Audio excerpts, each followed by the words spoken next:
దీప వారసురాలనే నిజం తెలుసుకుని జ్యోత్స్న పారిజాతాన్ని బెదిరిస్తోన్న శ్రీధర్ మాటలతో నిజం తెలుసుకున్న దశరథ్. ఇంతకు దీప వారసురాలనే విషయం శ్రీధర్ ఎలా తెలుసుకున్నాడు? మరి జ్యోత్స్నని పారిజాతాన్ని బెదిరించటమేంటి? మరి అది దశరథ్ ఎలా విన్నాడు? నిజం తెలుసుకున్న దశరథ్ ఏం చేశాడు? ఇదంతా కూడా వీడియోలో చూసి తెలుసుకునేద్దాం.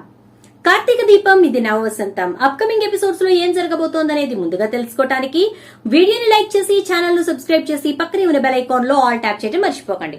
మొత్తం మీద శ్రీధర్ అయితే తన కొడుకు పడుతున్న బాధలు కష్టాలు అంటూ చాలా పెద్ద ఉపోద్ఘాతమే చెప్పేసి ఇక ఇంటికి బయలుదేరిపోయాడు. ఎందుకంటే కార్తీక్ అయితే నేను నీతో రాను, నువ్వు ఇక్కడ నుంచి వెళ్లిపో, మేము ఇష్టపడే ఇక్కడ పని చేసుకుంటున్నాం, కామ్ గా వెళ్ళు అని చెప్పి తండ్రిని పంపించేశాడు.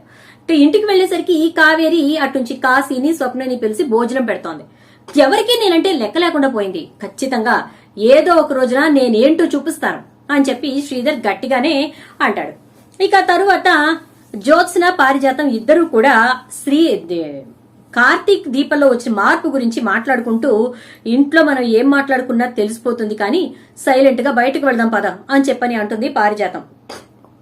ఎవరికి తెలిసిపోతుంది అని చెప్పి జ్యోత్స్న అనేసరికి ఎవరికి తెలిసిపోతుంది ఏంటి, గోళ్లకు చెవులున్నట్టు ఇప్పుడు ఒక పక్క మొగుడు ఒక పక్క పెళ్ళం ఉన్నారే, ఎట్నుంచి ఎవరికి వినిపించినా కూడా అనవసరపు గొడవ తప్ప ఇంకేమీ లేదు అనగానే నాకెందుకు వాళ్ళకి నిజం తెలిసిందేమో అనిపిస్తోంది గ్రాని అని చెప్పనంటుంది జ్యోత్స్న. చూడు, ఒకవేళ నిజం తెలిస్తే పర్వాలేదు, కానీ ఒకవేళ తెలియకపోతే మనం మాట్లాడి నిజం వాళ్ళకి అప్పచెప్పిన వాళ్ళం అవుతాం. కాబట్టి ఇంట్లో కాకుండా బయటికెళ్లి మాట్లాడుకుందాం, సరేనా అంటుంది పారిజాతం. సరే అయితే ఈవినింగ్ రెస్టారెంట్ కి వెళ్దాం అని చెప్పనంటుంది. ఈవినింగ్ దాకా ఆగే ఓపిక నాకు లేదే, సాయంత్రం 4 గంటలకు బయలుదేరిపోదాం. రాత్రి 10 గంటలకు వచ్చినా మనల్ని ఎవ్వరు అడిగేవాళ్ళు లేరు. కాకపోతే ఆ ముసలాయనకు మాట చెప్పి బయలుదేరు, లేకపోతే మనవరాలా అంటూ ఇల్లంతా తిరుగుతూ ఉంటాడు. పెళ్ళాన్ని కూడా అన్నిసార్లు పిలవడు అని చెప్పని అంటే సర్లే చెప్పేసే వస్తాను అంటుంది. ఇద్దరు అనుకున్న ప్రకారం సాయంత్రం 4 గంటలకి శివనారాయణకి, సుమిత్రకి, దశరథ్కి చెప్పేసి బయటకు వెళ్తున్నామనేసి రావడానికి లేట్ అవుతుందని కూడా చెప్పేసి బయలుదేరిపోతారు. ఇలా ఇద్దరు కలిసి ఊరి చివరన ఉన్న రెస్టారెంట్ కి వెళ్తారు.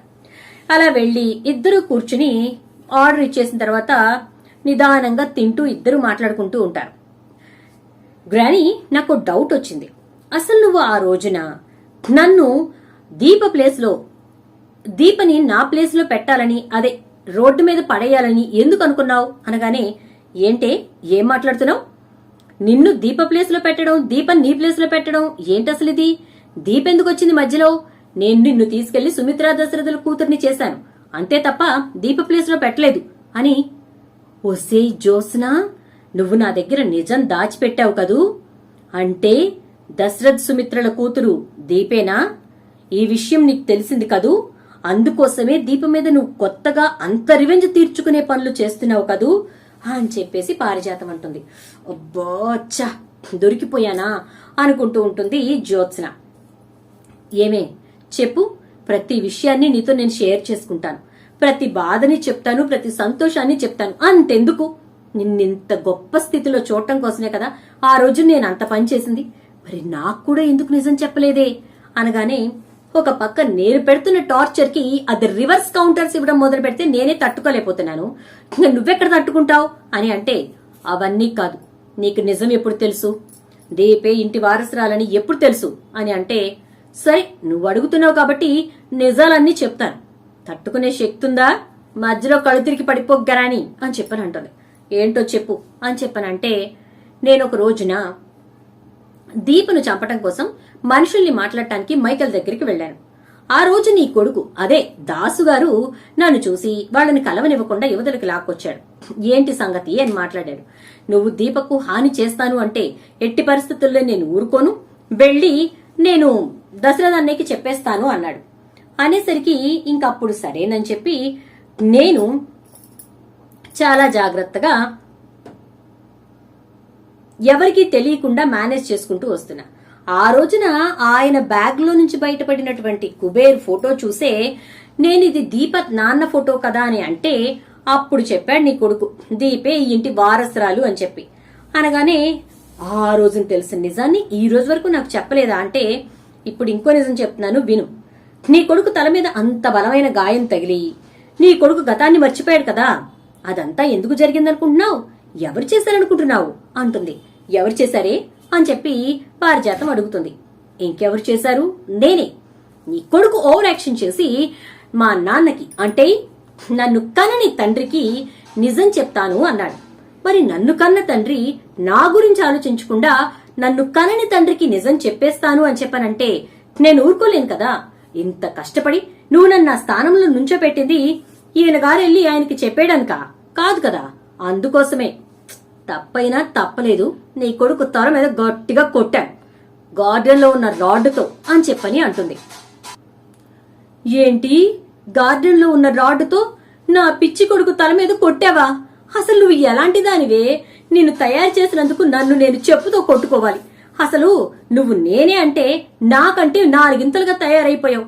కన్న తండ్రిని ఎవరైనా కొట్టుకుంటారటే అని చెప్పని అంటుంది ఇక పారిజాతం. అయితే ఆ మాటలతోటి జ్యోత్స్న, చూడు, నా స్థానాన్ని నేను నిలబెట్టుకోవటం కోసం, జాగ్రత్తగా ఎవ్వరి సొంతం కాకుండా చూసుకోవటం కోసం కన్ఫర్మ్ గా నేను చేసేది అదే. ఖచ్చితంగా ఎవ్వరూ కూడా నా జోలికి రాకుండా చూసుకుంటాను. అలా వచ్చారే అంటే వాళ్ళు ఈ లోకాన ఉండకూడదు, అలా చేసి పంపిస్తాను అంటుంది. ఇక ఇదంతా కూడా పారిజాతం ఇంకా జ్యోత్స్న మాట్లాడుకుంటూ ఉండగా శ్రీధర్ అక్కడికి వస్తాడు. అలా వచ్చినటువంటి శ్రీధర్, వావ్ అత్తగారు, మొత్తానికి మీరు మామూలు వాళ్ళు కాదండి అని చెప్పని అంటాడు. ఒక్కసారిగా షాక్ అయిపోతుంది పారిజాతం. అలా షాక్ అయినటువంటి పారిజాతం శ్రీధర్ వంక చూస్తూ, హల్లుడు నువ్వా? ఏంటి, పొద్దున చేసిన రచ్చ చాలేదని ఇక్కడికి కూడా దాపరించావా అంటుంది. నేనిక్కడికి దాపరించలేదు, మీరే ఇక్కడికి దాపరించారు. నేను నా 2 పెళ్లాలకి దూరంగా ప్రశాంతంగా మందు కొట్టి హాయిగా రాత్రంతా ఇక్కడ రెస్ట్ తీసుకుని ఇంటికి వెళదామని చెప్పని వచ్చాను. రూమ్ కూడా బుక్ చేసుకున్నాను. తీరా చూస్తే పైకి వెళ్లబోతూ ఉండగా మీరు కనిపించారు. ఏంటా ఈ మా అమ్మ మనవరాళ్ళు ఇక్కడికి వచ్చారు అని చెప్పేసి దగ్గరగా వచ్చాను. కానీ అప్పుడే మీ మధ్య చాలా హాట్ అండ్ హీట్ డిస్కషన్ జరుగుతోంది. ఇంత హాట్ టాపిక్, ఇంత హీట్ డిస్కషన్ మధ్యలో ఉన్నప్పుడు నేను రాకూడదని ఆగిపోయా. దానివల్ల నాకు చాలా నిజాలు తెలిసాయి. మీరు కంత్రి అని తెలుసు కానీ మరీ ఇంత దినకంత్రి అనుకోలేదండి. ఇంతలా మరీ ఘోరంగా వారసుల్నే మార్చేస్తారా? మీ మనవరాల్ని తీసుకొచ్చి మా మామయ్య గారి ఇంటి వారసురాల్ని చేసేస్తారా అని అంటాడు. దాంతో ఇక పారిజాతం షాక్ అయిపోతుంది. జ్యోత్స్న అయితే మామయ్య అది కాదు అంటూ ఉంటే, మామయ్య అనకు, నువ్వు కాదు నాకు మేనకోడలివి, ఆ దీపే నా మేనకోడలు. నిజమే, నా కొడుకు అంటూ ఉన్నాడు. ఖచ్చితంగా దీపకు నాకు ఏదో సంబంధం ఉండే ఉంటుంది, అందువల్లే భగవంతుడు ఈ బంధాన్ని ఏర్పరిచాడు అని చెప్పి నేనే వినలేదు, నేనే నమ్మలేదు. వాస్తవమే, ఎక్కడెక్కడ తిరిగి ఎన్నెన్ని ఊర్లలో పెరిగి మొత్తానికి చివరాఖరికి మళ్లీ తన ఇంటికి చేరిందంటే దీప గట్టిపిండమే. ఇప్పుడు ఈ నిజాన్ని మా శివమామకు చెప్తాను. శివమామ ఈ విషయం విని నమ్మి దీపని వారసురాలంటే ఇక నువ్వు కాని ఎవ్వరేం చేయలేరు. మా ఆస్తి మాకు వచ్చేస్తుంది. చక్కగా భాగాలు కాకుండా మొత్తం ఆస్తి అంతా మాదే, నా కొడుకుది, నా కోడలదే అనగానే ఇంతలోనే ప్లేట్ మార్చేసేవాళ్ళుడు అని చెప్పనంటుంది పారిజాతం. అనగానే మరి మార్చాలి కదా, మీరిద్దరూ కలిసి నా కొడుకుని ఎన్ని రకాల బాధలు పెడుతున్నారు, ఎన్ని రకాల ఇబ్బందులు పెడుతున్నారు అనగానే, చూడు మావయ్య, నీ కొడుకు జోలికి నేను రాను అంటే నాకు కావాల్సింది కూడా అదే జ్యోత్స్న. నా కొడుకుని ఫ్రీ బర్డ్ ని చేసేయి, వాడి పని వాడిని చేసుకొని ఆ రెస్టారెంట్ సీఈఓ పదవి కూడా వాడికి ఇచ్చేసేయాలి. అంతే తప్ప ఓవర్ యాక్షన్ చేస్తూ నువ్వు గనక కార్తీక్ ని ఇంకా బాధ పెట్టాలనుకున్నా, కార్తీక్ దీపల విషయంలోకి నువ్వు చొరబడాలి, తలదూర్చాలి అనుకున్నా ఈ విషయం శివమామ దగ్గర పెడతాను అంటాడు శ్రీధర్. సరే అయితే నువ్వన్న కండిషన్స్ కి నేను ఒప్పుకుంటున్నాను. రేపటి నుంచి నీ కొడుకు కోడలు ఇద్దరు పనిలోకి రానక్కర్లేదు. నువ్వు మాత్రం ఈ నిజాన్ని బయట పెట్టే ప్రయత్నం చేయకు. ఇన్ కేస్ నువ్వు ప్రయత్నం చేస్తే నన్ను కన్న తండ్రికి పట్టిన గతే నీకు పడుతుంది మావయ్య అంటుంది జ్యోత్స్న.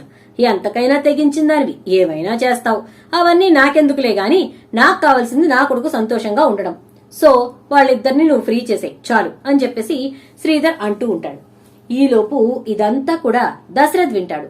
దశరథ్ అక్కడికి ఎందుకు వస్తాడు అంటే, పారిజాతం జ్యోత్స్న ఎక్కడికి వెళ్లారు, ఎందుకంటే ఆల్రెడీ దాసు కనిపించట్లేదు, కొంపతీసి జ్యోత్స్న దాసుని ఏమైనా కిడ్నాప్ చేయడం గాని దాచిపెట్టడం గాని చేసిందా అని చెప్పి వీళ్ళని ఫాలో అయి వస్తాడు దశరథ్.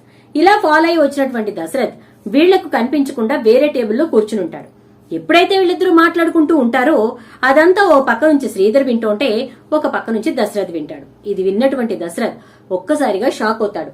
ఇంత ఘోరమైన కుట్ర, ఇంతలా ఒక జీవితాన్ని నాశనం చేసేస్తారా, ఒక కుటుంబానికి వాల్యూ లేకుండా చేసేస్తారా అని చెప్పేసి అనుకుంటాడు దశరథ్. ఇక ఇంటికి వెళ్లిన తర్వాత దశరథ్ ఎలాంటి నిర్ణయం తీసుకుంటాడు? జ్యోత్స్న పారిజాతం విషయంలో దశరథ్ తీసుకునేబోయేటటువంటి నిర్ణయాన్ని సుమిత్ర ఒప్పుకుంటుందా? శివనారాయణ ఒప్పుకుంటాడా? దశరథ్ అసలు ఇప్పుడు దీప ఈ ఇంటి వారసురాలు అనే నిజాన్ని బయట పెడతాడా పెట్టడా? ఇదంతా రాబోయే ఎపిసోడ్స్ లో చూద్దాం. వీడియో నచ్చితే లైక్ చేయండి అండ్ వీడియోని షేర్ చేసేయండి. అండ్ ఛానల్ ఇప్పుడే చూసినట్లయితే సబ్స్క్రైబ్ చేసుకోవడం మర్చిపోకండి. Thank you friends.